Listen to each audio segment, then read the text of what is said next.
StarCraft 2, man, if you don't scout, like, you can't hold with just any. You can't just be like, well, I'm so good, I'm just going to hold. That just doesn't happen. It doesn't happen. He should have had an SCV out, especially against someone like Leenock, who will cheese you if you're not ready for it. Especially if you're going to be that greedy as well, you know. What's one SCV to someone going CC first and do an early third CC like that? There's no reason not to do it. Yeah. Taking too many risks. Let's see what he does here in Game 2 on Deadwing.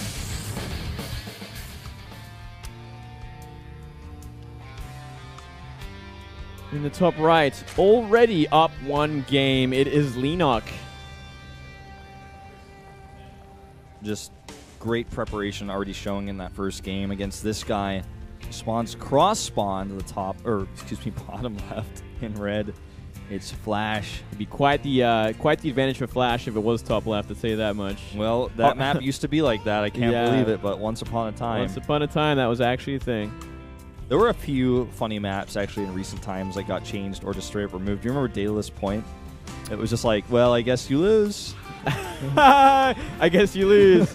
Yeah, I remember that. I remember Seed in particular had to play against somebody who was like just like at the time not even that well known. Like I would say like Pet or something. He like lost to Pet like 3-0, and he ended up on the third map. He just had to play Daedalus, and he was just like, well, oh my god. Remember he told me afterwards he was like, when I saw the third map was Daedalus, I knew I had to at least get, like win the first game, but like because like if it goes to Daedalus, you're dead. You're just dead. Definitely much more potential for a bigger macro game for Flash this game. We are going to see another CC first, like I predicted, Wolf. And most would agree that this is a solid prediction. This is we're starting to see a pattern here. I think we might have seen a pattern. I think we know exactly how Flash plays this game now.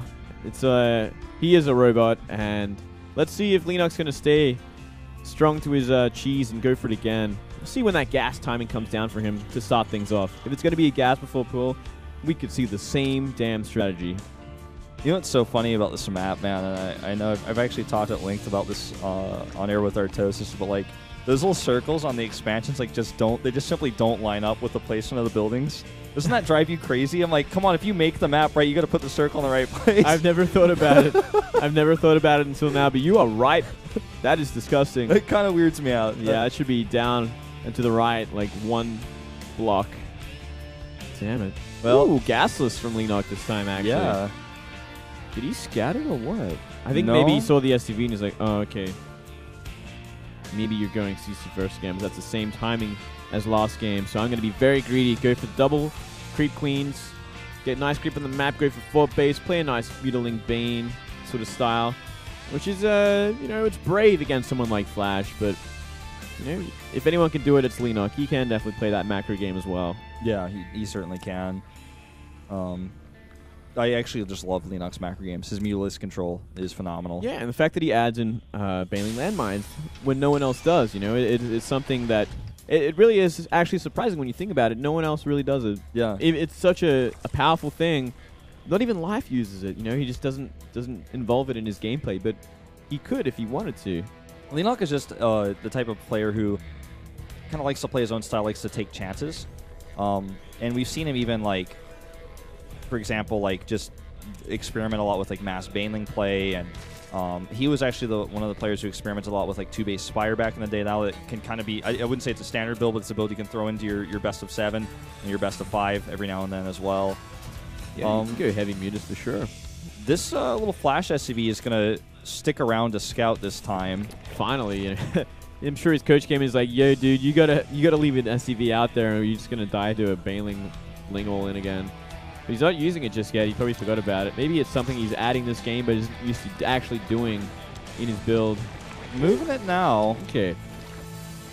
The one thing is that he did scout it was gasless, so he knows like he doesn't have. There's not too much of a demand to scout early on. He's like, well, I'm not going to die to Speedlings in 6 minutes. He's going to check for that third more than anything else. It looks like. Yep. Just checks, sees it's not there, sees the queens, and knows he has to get out. But third will go down just seconds later. He's even thinking about sacking it. I actually don't think this is a bad choice at all. Oh, he's going to see the third, and he can go home now. It should be okay. Oh, wait. 2 links say no to that. Do you feel like the siege tank is a little bit of like Flash is feeling a little bit nervous about possible follow-up all-ins again. I think he's going to be flying that siege tank behind the debris and sieging that natural because Leenock's completely left that up in the air, you know. And it's not a bad choice at all because it was gasless. You know, there's going to be a lot longer until meters are out or anything like that. Leenock's completely left this debris untouched. He's going to start working on it now with Queen, so it's going to actually live forever regardless. Yeah, those Queens are pretty not good at taking out armored units or structures. Yeah, and you're exactly right. We're going to see that siege tank fly over. Ooh. Big Ling follow-up for Leenock, though. Yeah. All right. Well, this could actually prove to be Leenock's advantage right now because he's not going to have a tank at home. He's going to be flying that to behind the debris while Baneling's crashed into his front door with one Marine in that bunker. Very careful movements here for Flash to avoid scouts, but it looks like he's finally going to be seen here by these slow Lings. And he's going to run into massive amounts of Lings, boost home, and siege up. That's what he needs to do. Leenock, got to get that out of the way. Oh, he's hiding it. Oh, so smart. Oh, he only saw 2 Lings. He has no idea. Oh, he has no idea. He's not going to turn around. He's going to be sieging that natural, but guess what? His natural's going to be in shambles in just a moment. Yep. Now let's see how many Banelings Leenock actually commits to here. Should be 5. Well, at least. Well, it's Leenock. He's 11, man. He's like, well, 5 is fine, but I'm kind of crazy. Yeah, well, I guess the more the merrier, especially when you're dealing with SCVs. But Flash is sieging up a natural that's or a third base that's empty, by the way. Oh, that's not even a thing, Flash. Oh, I'm so sorry. Welcome to game number 3. As Baneling's coming. Oh, God. He's got 4 Hellions at the top of the ramp to the main, so you know what? He can maybe hold on. He needs to target those Banelings. Oh, good repair here, but he needs more than that. There's just way too many Banelings. Ooh, if he gets us around on these Hellions, it's all over. Or if Banelings hit these SCVs like this. Exactly what Leenock is. What? He's totally okay with this. He doesn't even have to win the game now. The economy damage is done. Well, oh, God, the Hellion's going to get trapped here, maybe. 1 Baneling left. No. That was scary. I was like, well, I guess Flash makes it so he gets the SCVs and the Hellions with 1 hit. Yeah. Almost, right? The one redeeming thing is that there is 3 orbitals. Yeah, and he will survive here. You will live. And this is still an annoyance, actually, over here at the third base. Looks like Leenock's not finished, though. We do see 30 more Lings on the way. Now 12 queued up. Possible. Very, very possible that he can still just kill right now. There's only 5 Hellions there. 6-1 on the way. A landed Viking. That is a lot of Zerglings. He needs to make at least 5 more Banelings to get through that sort of blockade at the front. How much health does that Viking even have? I don't even know. Like it's full HP. Full okay. HP. So it's solid, but I mean, it is a Viking on the ground, so it's still pretty crap. Well, I love this. Just show 1 Ling. Yeah, you just scout it out. Yeah. He can, if he wants to. Looks like he's just going to surround, like, he's going to hope that the Hellions actually come out of the base so he can surround it instead of actually just going for the kill, which I think he just doesn't know that he could just kill. Look at this spine collar placement. He knows this is a possibility, this siege back here. He also has creep here. Oh, that is so cute. So, like, yeah, you can kill this spine, but that's not what you want. You want to be killing the drones. You want to actually be threatening this base, not slightly annoying it. Yeah, well, this is the powerful thing, right? Like, if the tank wants to get closer to hit the drones, he can just bring that spine crawler back, and it'll start wailing on the tank again. He has so much transfuse energy to keep that thing alive, too. We do see 1-1 on the way for Flasher. He's trying to transition.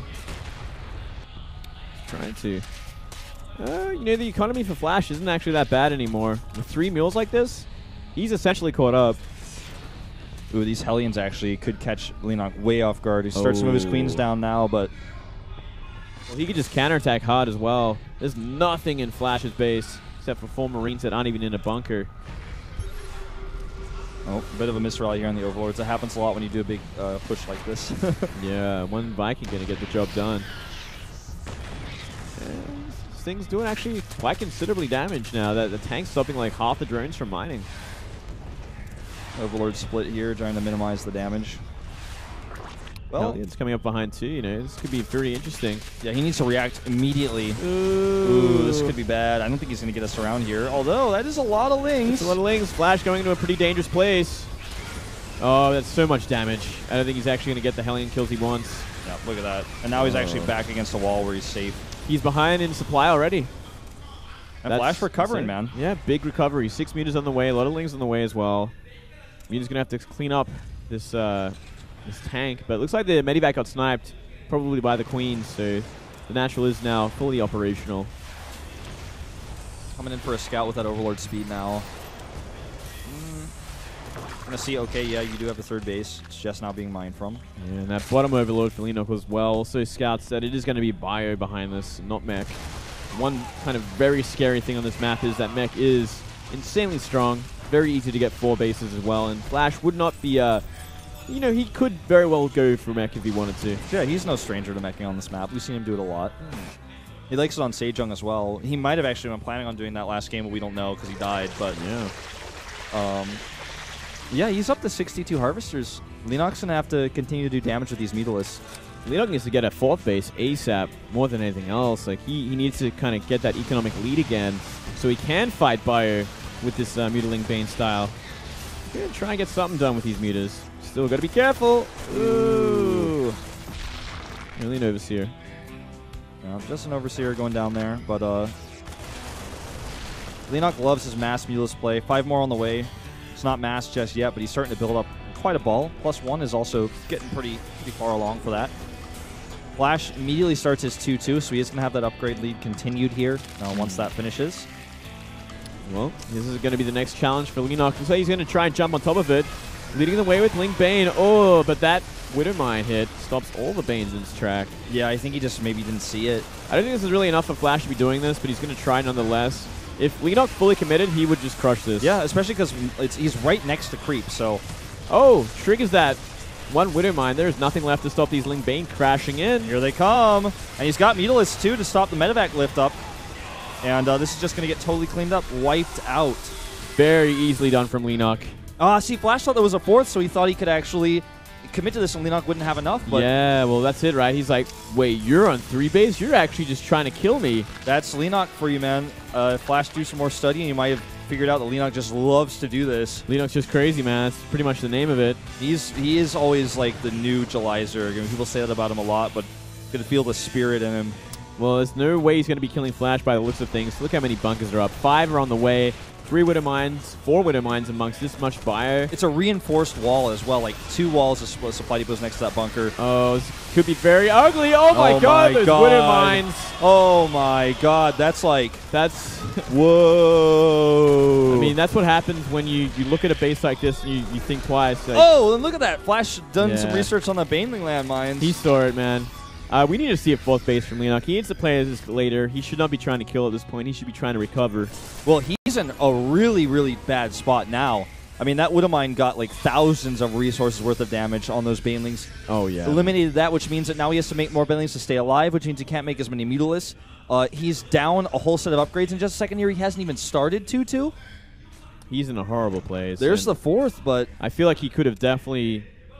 chosen another path, even though he like scouted the front and was like saw that many Widowmines / bunkers / bio and like could have been like, okay, I'm gonna take my 4th base, I'm gonna keep him on 3 base, and I'm gonna crush him if he ever decides to leave his base.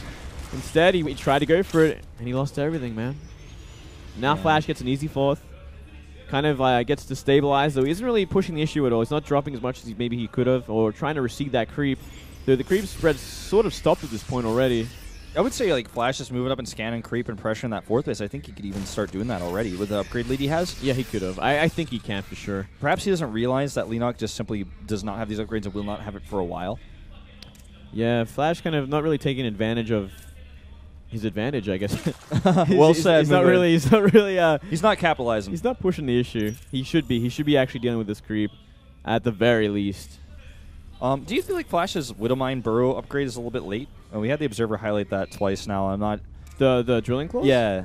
I mean, it's an added bonus, but for where Flash was, I think he was fine. Like, I think so too. He was going for 2-2, and you know he had a window for 2-2 as well. You obviously want to get drilling claws eventually, but it's not something you have to jump into as soon as possible. In fact, he only has like 4 Widowmines right now. He just had 2 until a second ago as well. Yeah, I feel like it looks like he's got 2 factories pumping them now, which is good. He'll obviously want a lot more as the game goes on and the armies get bigger. Especially once drilling claws is done, they become like infinity times better. Yeah.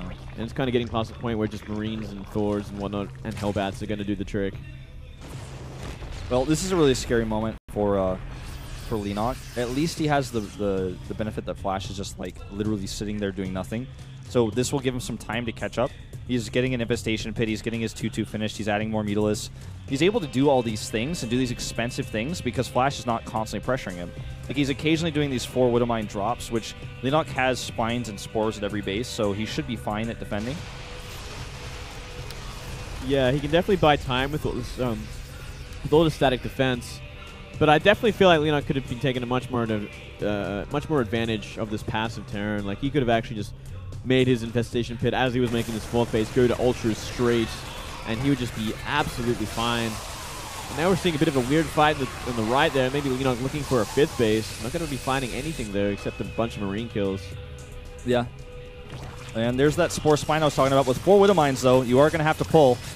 Oh, my God. Especially against Drilling Claws upgrade. 7 drones go down. I think he killed a little bit of Larva, too. Could have been worse. Could have been worse, but he will survive. And now he's going to be finally pushing on the creep. Nice scan, getting rid of everything. Everything he can. And we are seeing a counterattack from Leenock once again, but everything's waiting. Look at this. Look at what Flash is doing at this point. He's going to have 2 planetaries at the front there, 3 bunkers behind it. He's going to be essentially immune to counterattacking. Well, he's going to have to do a few scan sweeps here to clear up this creep because it's very far along. So that's going to buy Leenock a little bit more time. Leenock has 54 Banelings on the map, so he definitely can take some straight-up engagements here, especially on creep. And he's actually just going to burst through all these turrets. Back at home, though, bit of a drop action going on here at the natural. Oh, these Mutas got to be careful, too. There's 3 Widowmines nearby. Flash not using them, though. Too busy with that engagement. Oh, these Banelings could get some good hits. Not quite able to get what they want. Almost killing a Thor, actually. Jeez. Flash has not much answer back at home. He needs to actually continue to push here because Mutalisk are starting to rack up some serious damage. Oh, here we go again. He's going to be trying for it. That Widowmine's still active. Not getting the hits they wanted, but 2 Thors remain. Not much else. Oh, down to 11 Mutalisk, though. Yeah, he wasted a lot of Mutas down there. Those 3 Widowmines actually got hits off. My concern is that, at this point, like, Flash has so many Marauders in the mix as well, and with these Thors that keep surviving, he's got 2 more on the way, that he actually, if he just gathers his whole army together, can start to do some serious kill pushing, like doing way too much damage, like getting too far on the creep, where like Leenock is like starting to almost lose his 3rd base. We saw him almost lose his 3rd there. Yeah, he almost could have at that point. I think even the Thors alone could have actually dealt with it. And it's not even fully droned up again either. Leenock's still in recovery mode. He's trying to re-drone, get his economy back before he makes an army. He's down 20 supply at this point. Mutas, there's a bunch of Mutas, but the longer this game goes, the more useless they become, especially when Thors get some upgrades. Ooh, I haven't seen this on the TVZ in a while. An Ultralisk Cavern in 3-3. Yeah, it's been a long time, actually. Every Zerg career just about is going for that Lingbane Muter just kill move. Well, when you're in this situation when Flash is just kind of turtling, I guess you kind of have to, right? You kind of have to make this transition. You could make it a lot earlier against someone like Flash if he's going to play like this. Super passive. Yeah, way too passive. Ooh, that Widowmine. He needs to get out of here. That's so many Thors as well. Damn. But he keeps Flash again on the defensive. Look at Leenock's creep spread. Hasn't been dealt with at all. In fact, it's getting pretty close to those 2 CCs, which I think he actually made into orbitals. Can you check that? Yeah, he did actually. So just greed for Flash. What a surprise. And, I mean, you're right. And the funny thing is that there isn't actually many creep tumors at all. It's like 1 creep tumor in every direction, essentially, which is pretty uncharacteristic for this level of creep spread, but that just shows you how much Flash has been ignoring it. Yeah, if you don't deal with it, I mean, you can get away with just being this skimpy on it. Oh my god, he's going to turn his whole army around for a small Ling run by. Leenock is buying so much time to get these Infestors out and to get these upgrades up. He's also going Cracklings here. He's got a few Ultras on the way, and Flash is going to regret not making those into planetaries when we start to see Ultras coming across, if we get to that point. Yeah, there's not much time left. Look how many Marauders in that mix, though. We got about 14, 15 Marauders coming up the side of the map, so he's already prepared for the Ultralist tech switch, if it ever comes. Oh, look at the scan. It's also going to reveal those 2 Banelings that were laying a trap there. Oh god, this is just, I think, too much bio here. He has to have perfect fungals. Perfect. Yeah, he's got 3 fungals at this point. Needs maybe a few more Ultras before he can really engage this. He's got to trigger these Widowmines as well. A couple of them get twiggered. Yeah. Twiggity triggered. Triggered. I'm missing out on my hours today. It's all right. You've been living in Korea for a while. We got, I mean, again, just a Marauder count that's so healthy at 24. Hey, this is a fungal that's good, but it's like on such a tiny part of the army. He needs more. Yeah, every little bit counts, but these mutas can't really pick anymore because these Thors are just doing way too much damage. Leenock has actually played incredibly well considering that he's been down in supply and upgrades for the longest time. He's still somehow hanging on. Yeah, somehow, some way. And for how much longer, though? Yeah. I mean, I think it's actually too much at this point. That's 8 Wooden Mines burrowed around this army that's going to be pushing into the 4th base. 2 Ultras go down for nothing. Yeah. I think he just has to tap out at this point. Flash just wins by simple composition advantage. Yep. Good fungal there, but needs more. Got another one coming up. Widow Mines. Yuck. Hits on the Ultras, but these Banes are hitting on Thors. And Marauders, like, at best. He will survive, but the follow-up is going to kill him. He's not going to be... he survives, but it's like, well, you got a broken economy at this point. Your 3rd and 4th are gone. You've got nothing on the ground. Mutas are had to Magic Box Thors to actually win this fight. They have +3 armor, so they're lasting a long time, too. Yeah, not to mention these 8 Wooden Mines are just re-triggered. Like, if he moves these mutas down like this... Oh! GG. He instantly GG's out. He's like, well, this is done. Even lost an investor there. Yeah. So, pretty ugly game, actually. Game number 2. Gnarly. I actually feel kind of dirty about that game. Not because it was one-sided or Terran imbalance or anything like that. It was simply Flash being ultra greedy, not taking any sort of risk on the map until he had like a clear advantage in army supply and upgrades, and Leenock just not taking advantage of it either after his sort of 3-base all-in with Link Bane. Yeah, like, there were just some weird moments in that game. Flash's passivity was what really, like, rubbed me the wrong way. Yeah.